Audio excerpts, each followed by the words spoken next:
I I discovered, I think rather belatedly, that you had written a book all about wine, called Which Wine When. Um, I have ordered it, which Thank is very exciting because actually I'm really intrigued by a strategic approach to wine shopping. I find wine shopping, I probably, like a lot of people, quite overwhelming and tend to choose the prettiest label. It feels a bit inaccessible, a bit esoteric, the wine world. So when I finally get a chance to sit down and crack open that Which Wine When book, what can I look forward to? Well, but hopefully you like it, and thanks so much for buying it. I think that's about 3p to my royalties check, so that's always good. Yeah, I think I co-wrote it. First of all, I co-wrote it with a friend of mine called, who's the best name ever, he's called Bert Blaze, and he is a full-time wine professional, consults for restaurants, runs a wine bottle shop, all that kind of thing.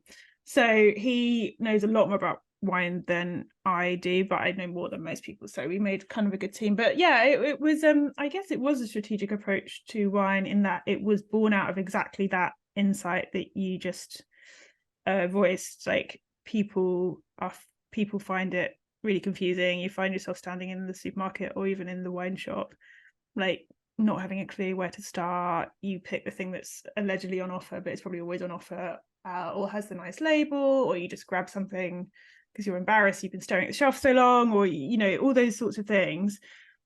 And I'd done various sort of wine trainings at the WSCT, I think it is, I'm bad at acronyms, and got a lot of the kind of basic knowledge, but it's a hugely complex world. I don't know 5% of it. When you get into country and regional specialisms and everything, and different wine growers, it's just such a vast world. So the idea that people are going to be able to hold that huge breadth of knowledge in their heads just seemed really, it's just an impossible thing. Like, very few people in the whole world have that breadth of knowledge. So what we sort of thought was that actually food would be a good way into wine, because everyone knows what their favorite foods are. Everyone can talk confidently and without any sense of being intimidated about what they want to eat, what they're craving. So we thought, well, if we start with the food that people are eating, a lot of people aren't always eating when they drink, but like a lot of the time you are getting something to have with dinner or take to a barbecue or whatever.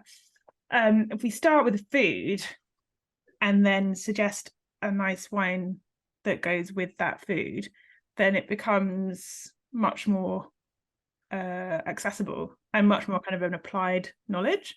And it was also an opportunity to hopefully make wine seem a bit more accessible, because the foods that we talk about are like different kinds of takeaway and pizza and different like classic pastas, and then there's like what to drink with birthday cake, which is not champagne because it goes really badly, and yeah, sort of like very non-fussy. There is like a dinner party sort of section, just because you do want to have something, drink with something nice to eat, but like we deliberately wanted to make it quite low brow in terms of the foods that we included, just to make that point more clearly, that this shouldn't be something intimidating.